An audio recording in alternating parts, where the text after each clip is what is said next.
నమస్తే. గత కొద్ది రోజుల నుంచి కూడా తెలంగాణ అస్తిత్వం పైన, తెలంగాణ ఉద్యమకారులపైన దాడులు కూడా చూస్తున్నాను.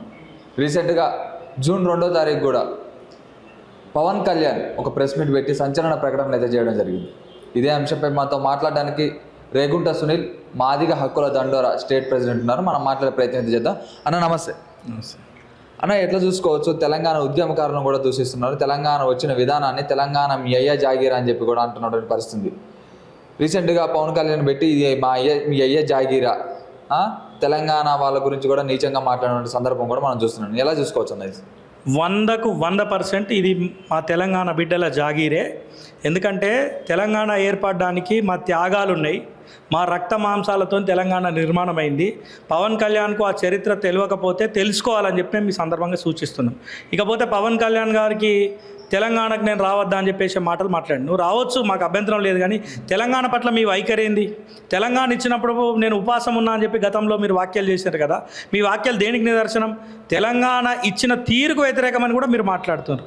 అంటే 1200 మంది ఆత్మ బలిదానాలు చేసుకున్న తర్వాత తెలంగాణ ప్రకటన వచ్చింది. అంటే ఇంకో 12,000 మంది చనిపోతే అప్పుడు మీ కళ్ళ చల్లబడతాయా?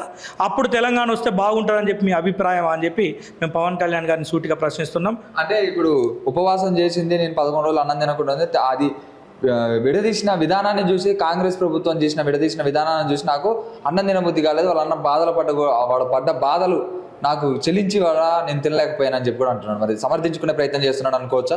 100% ఆయన వాక్యాలను ఆయన సమర్థించుకున్నాను. కానీ నేను ఆయనకు సూటిగా ఒక క్వశ్చన్ ఆయనకు చేస్తున్నాం. మరి మీకు ఆ విభజించిన తీరు ఏడ కనబడ్డదో నాకు అర్థం కాలే, కానీ మరి మా వాళ్ళు చనిపోయినప్పుడు వాళ్ళ ఆత్మ బలిదానాలు కనబడలేదా? ఒళ్ళు గాలబెట్టి పెట్రోల్ మంటల్లో మలమల మాడినప్పుడు, ఉరేసుకొని చనిపోయినప్పుడు, తెలంగాణ రాదని ట్రైన్కి అడ్డం వెళ్ళి మా వాళ్ళు దునికి చనిపోయినప్పుడు బిడ్డలు పిట్టల్లా రాలుతున్నారు కదా అని నీ మనసు కరగలేదా పవన్ కళ్యాణ్? రెండోది, విభజించే తీరు ఆ పరిస్థితి ఎందుకు వచ్చింది? అరే పెప్పర్ స్ప్రేలు పట్టుకొని చర్చలు చేయాల్సిన పార్లమెంట్లో పెప్పర్ స్ప్రేలు పట్టుకొని దాడి చేశారు కదా, పిడిగుద్దులు గుద్దిండ్రు కదా, భౌతిక దాడులకు దిగిండ్రు కదా, మరి అది మీ కళ్ళకి ఎందుకు కనపడతలేదు? 1200 మంది త్యాగాలను అవమానించి తెలంగాణ ఇట్లా వచ్చుడు కరెక్ట్ కాదంటే ఇంకో 12,000 మంది చనిపోతే నీ కళ్ళు చల్లబడేటియా అని మేము పవన్ కళ్యాణ్ ప్రశ్నిస్తున్నాం. తెలంగాణ మీ అయ్య జాగీరా అని చెప్పి చేసిన వాక్యం ఎట్లా చూస్తారా? అది ఆయన అహంకారానికి నిదర్శనం. బరాబర్ తెలంగాణ బిడ్డల జాగీరే, 100% తెలంగాణ బిడ్డల జాగీరే. భారతదేశం ప్రజాస్వామిక దేశం, రాజ్యాంగబద్ధంగా మీకు హక్కులున్నాయి, రావచ్చు, పోవచ్చు, పోటీ చేసుకోవచ్చు, మాకు అభ్యంతరం లేదు. కానీ తెలంగాణ బిడ్డలను అవమానిస్తే బరాబర్ తెలంగాణ బిడ్డల తిరుగుబాటు గతంలో షర్మిల గారికి ఎట్లయితే అయిందో మీకు కూడా అట్లనే అవుతుందని చెప్పి, ఎందుకంటే ఆమె కూడా వచ్చింది, తెలంగాణ పార్టీ పెట్టింది, పాదయాత్ర చేసింది, ఇక్కడ దుకాణం మూసుకొని ఇలా ఆంధ్రాలో మళ్ళీ ఆమె రాజకీయాలు చేసుకుంటూ ఉన్నది. మీరు కూడా తెలంగాణ బిడ్డలను గౌరవిస్తే, తెలంగాణ ప్రజల అస్తిత్వాన్ని గౌరవిస్తే, త్యాగాలను గౌరవిస్తే మిమ్మల్ని మేము గౌరవిస్తాం. కానీ మమ్మల్ని హేళన చేసి నువ్వేదో మీ మీద దాడి చేస్తా అన్నట్టుగా ఆక్రోశంగా మాటలు మాట్లాడితే తెలంగాణ బిడ్డలు తప్పకుండా వాటిని తిప్పికొడతారు. అది రాజకీయంగా ఆయనకు గుణపాఠం కూడా నేర్పుతారు. అదే ప్రెస్ మీట్లో కూడా గద్దర్ గురించి కూడా మాట్లాడడం జరిగింది. 1997లో కూడా జరిగిన కాల్పుల్లో కూడా ఒక 6 బుల్లెట్లు అయితే దిగడం జరిగింది.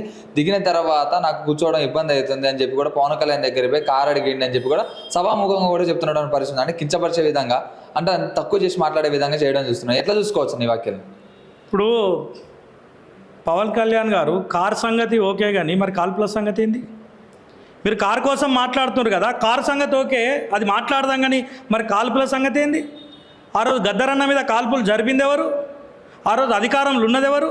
ఎవరి సంఖ్యలుండి నువ్వు ఏం మాట్లాడుతున్నావు?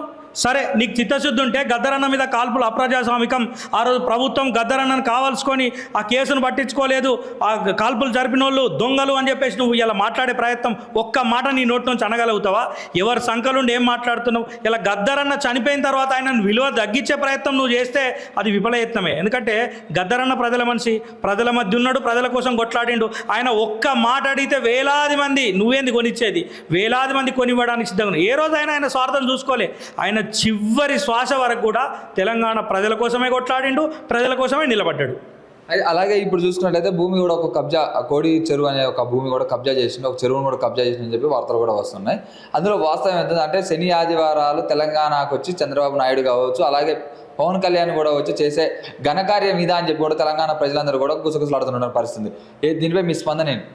ఇప్పుడు ఆయన వాక్యాలు చేసిండు కదా, ఏదో చెరువు నేను కబ్జా చేసినట్టుగా వార్తలు వస్తున్నాయి, రేవంత్ రెడ్డి గారు అది తీసుకోండి అని చెప్పి మన ముఖ్యమంత్రి గారిని ఉద్దేశించి మాట్లాడినట్టుగా చూసినాం. ఇవి మాటలు కాదు పవన్ కళ్యాణ్ గారు. వెంటనే మీ లెటర్ ఇంకా మా ప్రభుత్వానికి ముట్టనట్టున్నది. చిత్తశుద్ధి ఉంటే వెంటనే మీ భూమిని చెరువులో కనుక ఉంటే ప్రభుత్వం స్వాధీనం చేసుకోమని మీ స్వహస్తాలతో లేఖ రాసి మా ప్రభుత్వానికి పంపండి. ఇక రెండో అంశం, దయచేసి హైడ్రా అధికారులకు కూడా విన్నపం చేస్తున్నాం. హైడ్రాలో ఎవ్వరు ఆ పరిధిలో కట్టినా తప్పకుండా దాని మీద చర్యలు ఉన్నట్టే.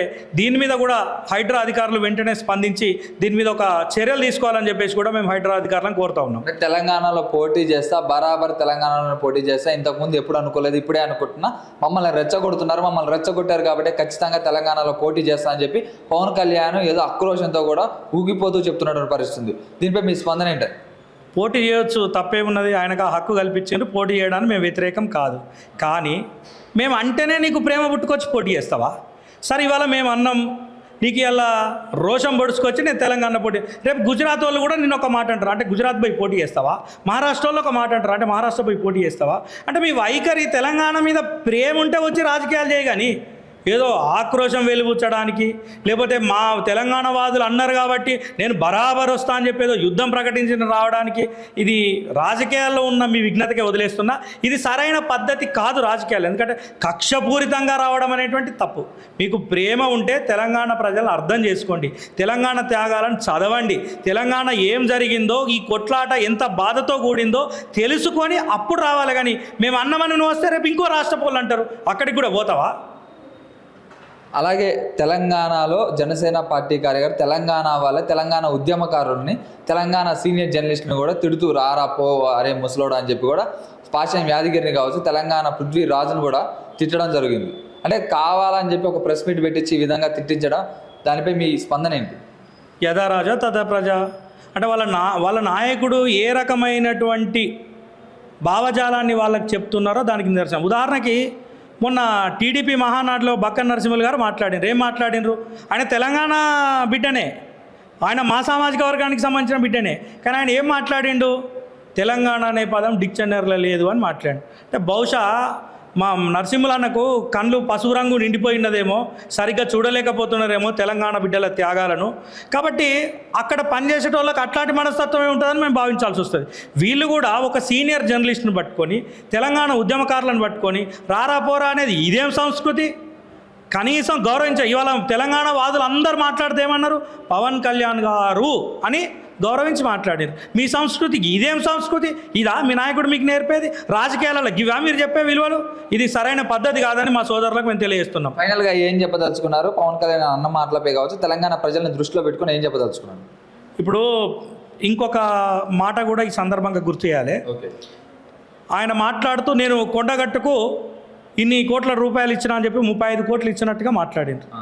అయితే పవన్ కళ్యాణ్ గారు, మీరు కొండగట్టుకు టీటీడీ నుండి డబ్బులు ఇప్పించినందుకు మీకు ధన్యవాదాలు. కానీ టీటీడీ అనేక దేవస్థానాలకు డబ్బులు ఇస్తుంది, దాంట్లో భాగంగానే కొండగట్టుకి ఇచ్చిందని చెప్పేసి మేము భావిస్తున్నాం. అయితే దేవుళ్ళ దగ్గర కులము, మతము, ప్రాంతము, వర్గము ఇట్లాంటి తేడాలు తేవద్దని చెప్పి నేను పవన్ కళ్యాణ్ గారికి విజ్ఞప్తి చేస్తున్నా. సరే, ఇప్పుడు నువ్వు అన్నావు కాబట్టి మేము కూడా అంటున్నావు. నువ్వు 35 కోట్ల కోసం మాట్లాడినావు కదా, 35 కోట్ల కోసం నువ్వు మాట్లాడినావు. కానీ నువ్వు వచ్చి వారాహి పూజ చేసుకొని మొక్కిపోతే ఉప ముఖ్యమంత్రి పదవే నీకు ఆంజనేయ స్వామికి కట్టబెట్టిండు కదా, మరి అది ఎందుకు నీకు సోయి పడతలేదు? నువ్వు అంటున్నావు ఇవాళ ఆంధ్రాలో నాకు స్పేస్ లేదు, నేను తెలంగాణ రాజకీయాలు చేస్తా అని చెప్పి ఎక్కడో మీడియాలో అన్నట్టుగా చూసినాం. ఆంధ్రాలో స్పేస్ లేదు అంటున్నావు. నీకు ప్రజల మీద చిత్తశుద్ధి ఉంటే వచ్చి మొక్కి, అయ్యా నాకు ఆంధ్రాలో స్పేస్ కల్పించని చెప్పేసి మళ్ళీ అదే కొండగట్ట అంజనని మొక్కు, నీకు ఆంధ్రాలో స్పేస్ కల్పించి ముఖ్యమంత్రి చేస్తాడు కావచ్చు నీ దగ్గర చిత్తశుద్ధి ఉంటే. కానీ ఆ చిత్తశుద్ధి లేకుండా తెలంగాణ ప్రజలను ఇబ్బందులు పెట్టేటువంటి ప్రయత్నాలు, ఇబ్బందులు పెట్టే వ్యాఖ్యలు చేస్తే మాత్రం అది సరైన పద్ధతి కాదు.